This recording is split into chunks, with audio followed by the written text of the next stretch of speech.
Who are you? Tell me. Who are you? My name's Sasha. I'm 24 years old. I come from Lismore, but I live in Sydney Gadigal now. And I just graduated from the National Art School. And yeah, this is my show. Could you please show us your works for your graduation? Yeah, absolutely. So this is the one I did called The Mechanic. And I sort of collaged a lot of different imagery together coming from photography and my imagination. And so, yeah, this was taken in, I don't know if anyone's been to French's Forest. And then there's this massive, like, kilometre-long pipeline. And I'm just really interested in the old machinery and mechanics of kind of times gone by. And I just thought it was interesting to have a figure that maybe has been trying to fix it but doesn't really know how anymore. Yeah. Let's go to the next one. Okay, sure. Yeah. So this is a little work that I did called Blue October. And I kind of found it interesting to make a work about having empathy for things that aren't alive, like a light or something that doesn't have sentience.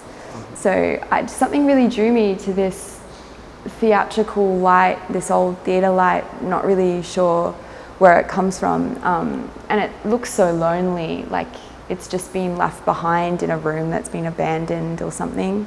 And yeah, there was just something poetic in that, I think. And I also just really like the colours. Yeah. It's like green but not green. Yeah, the grey, yeah. It's very old school color. Yeah, no, definitely.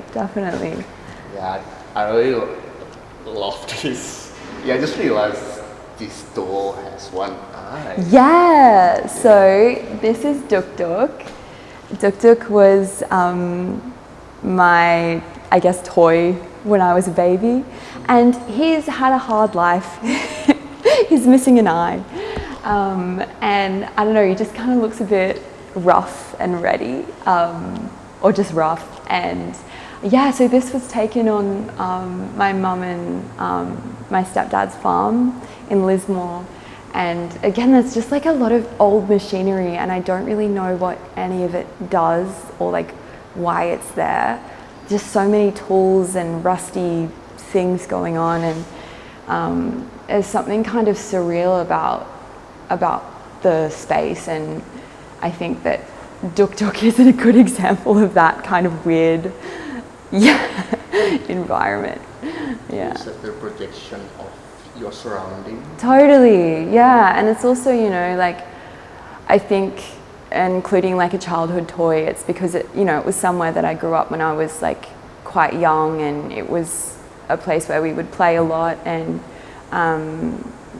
just sort of play dress up and invent new worlds and like build fairy castles and stuff. And so I wanted to like reflect that in a painting of what it means to like build a world of imagination, but also have these kind of like uncanny or sinister elements going on within that space, if that makes sense. Yeah. It just makes sense. Yeah, cool. It does. Okay, so this is called The Crossing, and I think this is the last painting I did in the series, or one of the last ones I did, and it's kind of like, it came from a place of feeling like,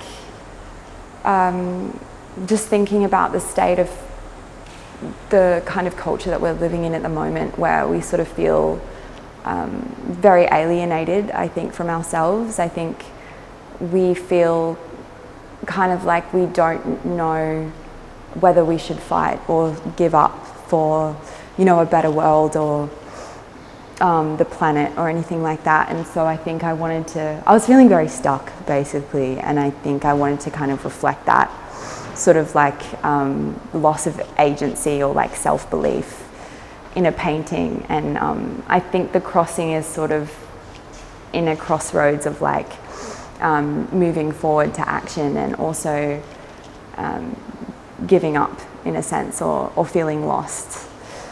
Yeah. So can I say this idea comes up because there's a saying that says social media makes us feel lonelier, although the main point of social media is connection. Yeah. So can I say this is reflecting the current society? Totally. I think it's about that definitely, as a microcosm of like the larger feeling of what people are going through. And I feel like, yeah, what you just said, like being on social media, even though, early 2000s, it was kind of marketed as this thing where you could connect with everyone all over the world. And I think for many maybe marginalized people, it is that. But there's also a lot of spaces on the internet where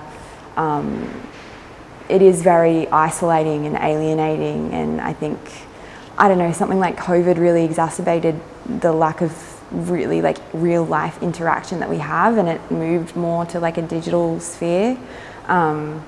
And just thinking about like the problems that come with that, also the benefits, but there's a lot of kind of real life disconnect that is kind of coming up lately.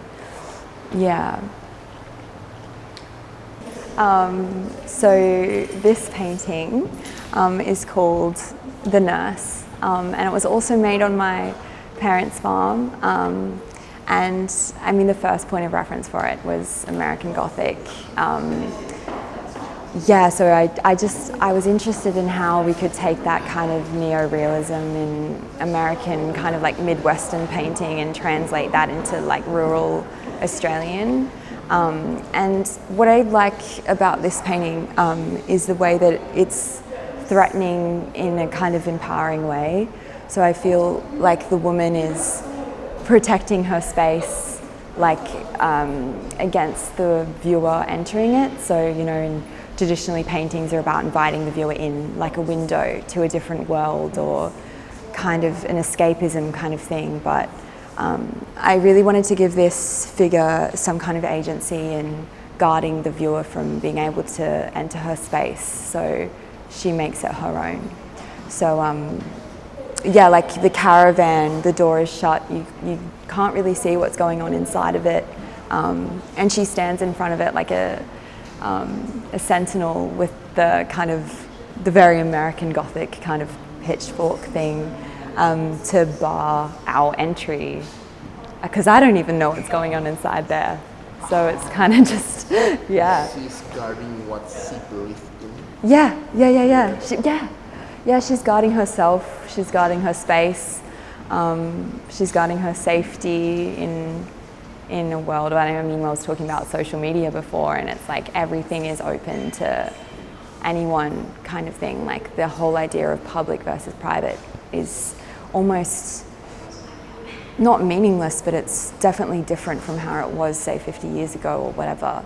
And so being able to protect that private space in a world where everything is so public, I think is empowering.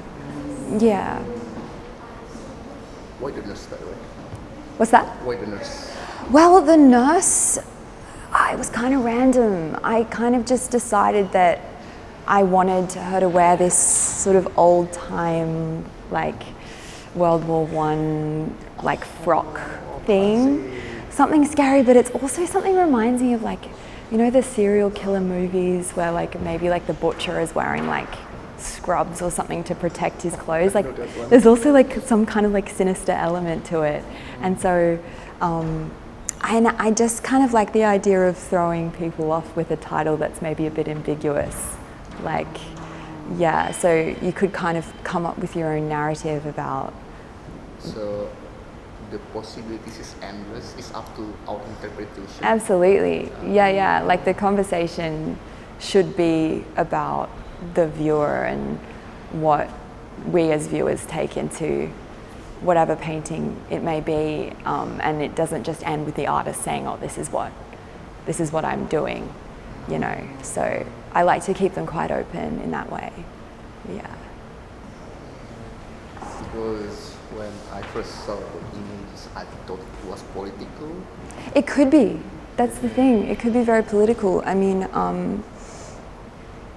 I think specifically coming from, you know, having just kind of come out of a pandemic, I think that nurse is kind of like a loaded word now. Also, you know, with the wars and conflicts and everything going on in the world, there is a reading of a need for healing in a time of violence or a time of war and terror. And so that could be a reading too as well. Yeah, for sure. Do you remember your very first painting ever? Great question. Yes, it was very random. I think we just found some like oil paints in an op shop or something, like just really cheap ones, and we had this canvas lying around my house. I think I was about 15 or 14 or 15, and then I just did this really bad painting. But I remember at the time thinking it was the best thing ever. I was like, this is amazing. And then from that day on, I think I just became really obsessed with art and painting specifically. Like, it was all I was thinking about, like just looking at things. Like, I'm looking at like this table and I'm like thinking about like what color would I mix to make this exact shade, or like how would this look as a painting, or just things like that. So it's ever since then, like, yeah, but that painting I don't think exists anymore. I don't know what happened to it, but yeah. What's painting again? It was like this, oh gosh, I don't even know how to describe it. It was a figure. It didn't have a head, and it was sort of just like a torso of a woman, but it kind of like, do you know Egon Schiele? He was like this this artist in the 19th, early 20th century, of like, he kind of did like these like blotches, I guess, of color, like different tones, kind of very painterly, like expressionism kind of things. And yeah, I think I just remember it was very like, so it was like a figure with like various different skin tones, like patchworked all over it. Yeah, against like a white background, I think. It's very interesting. So you said it was when you were 15, right? Yeah, I think about 15, yeah. You already know, based on your description, I'm trying to visualize it on my brain. Yeah. You already know you want to show several layers on your painting. Yeah, I guess it was intuitive. I mean, you know, like in high school, I did a lot of, I loved art. It was like my favorite subject. And my mum is an artist, not a painter, but she is very much a creative person, and she's always making things and thinking about things and sort of collecting beautiful things. And so I think just ever since I was little, I was always had this notion of what I wanted to do sort of creatively, and thinking about like, I guess just aesthetically what I was attracted to. And so it was more intuitively, I think, than like a considered thing of what I was doing, but that comes later. Yeah. So over time, so it's already 9 years later, right? Yeah. 9 or 10?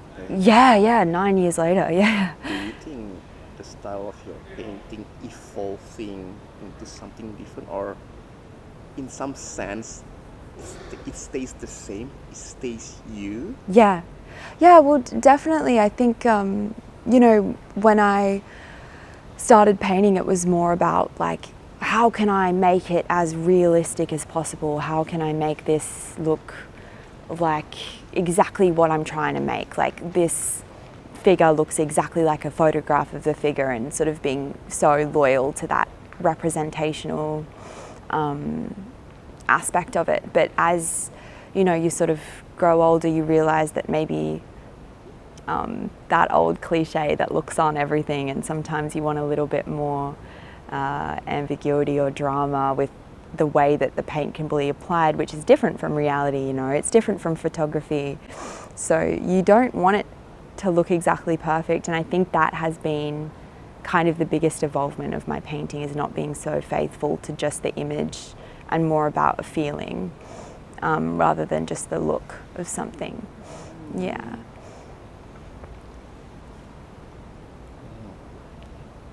Very interesting. Yeah. Okay. Very interesting. I like it. Yeah, it's a bit philosophical. How would you describe the style of your painting? Not in an art school language. Okay. Oh.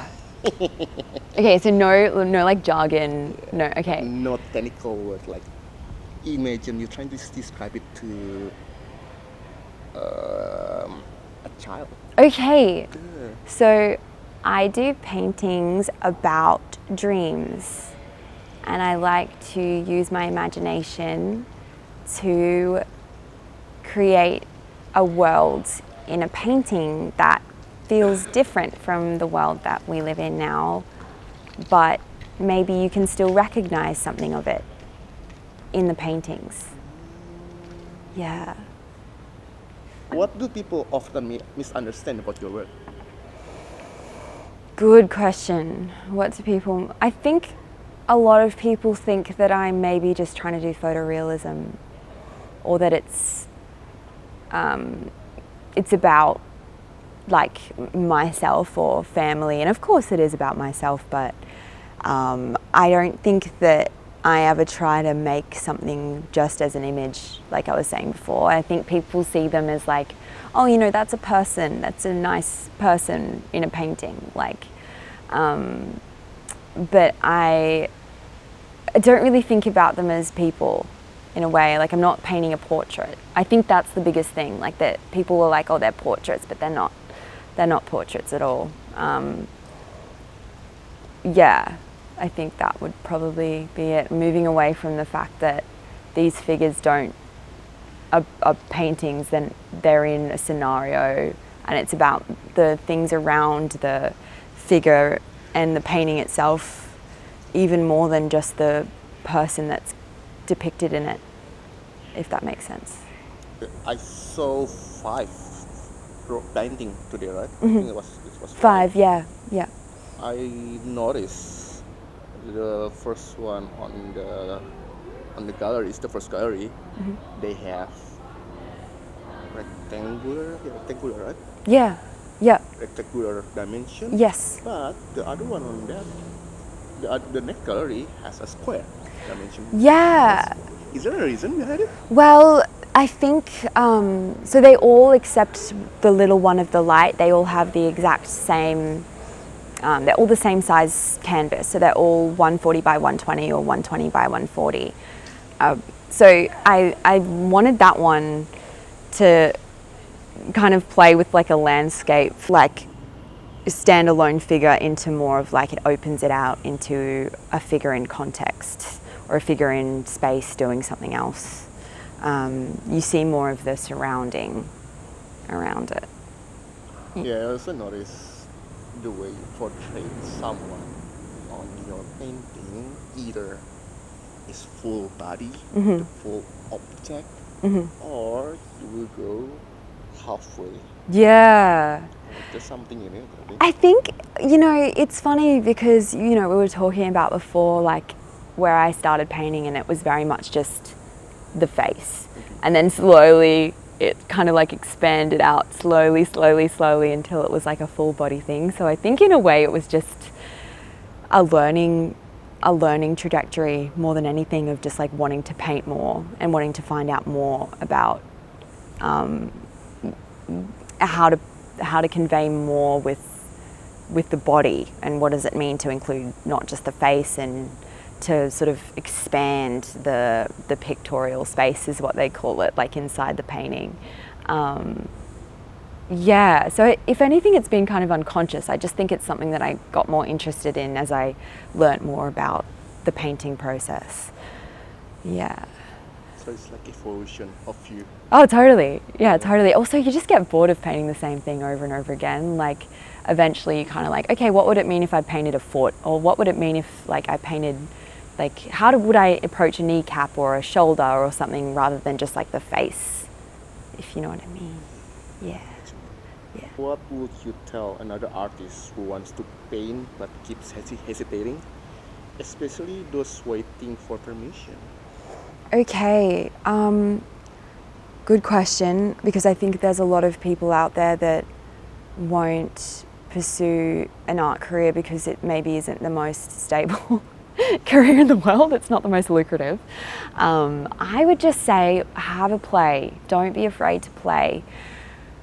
Think, you know, don't, that pressure on yourself of like instantly creating like an amazing painting that's going to be like the best thing ever and everyone's going to love it, and you know, you don't have to post it on social media. You don't have to show anyone. Just start by just doing, like, getting even like a little scrap piece of paper and just drawing. Just start drawing, because once you start drawing, it just gets you in that habit of making something, and then you will get more comfortable with your own artistic vision, and it takes time. You just have to let yourself play, I think, and give yourself permission to not judge what comes out of the process, because I think, you know, even for me, the end the end product, that's only like one part of the story. Like the real joy that comes with it is the struggle to get there, like the making and the hours in the studio and just the playing, even just like drawing on a receipt because I'm bored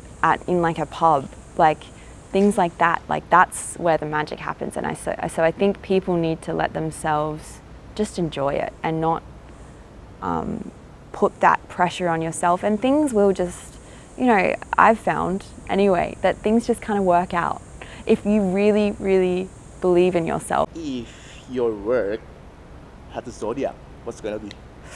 Oh, I keep asking this question to everyone. I want to say, okay, the first one that comes into mind was Scorpio. I feel like it's got a mysterious energy about it.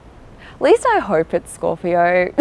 Yeah, I feel like it's kind of dangerous, but it's also kind of sweet and funny and, yeah, kind of mystical.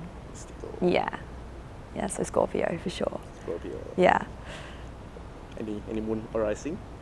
Moon, okay, so rising sign Aquarius. Aquarius. Yeah, like kind of quirky. Yeah. And the moon sign is Pisces. Dreamy.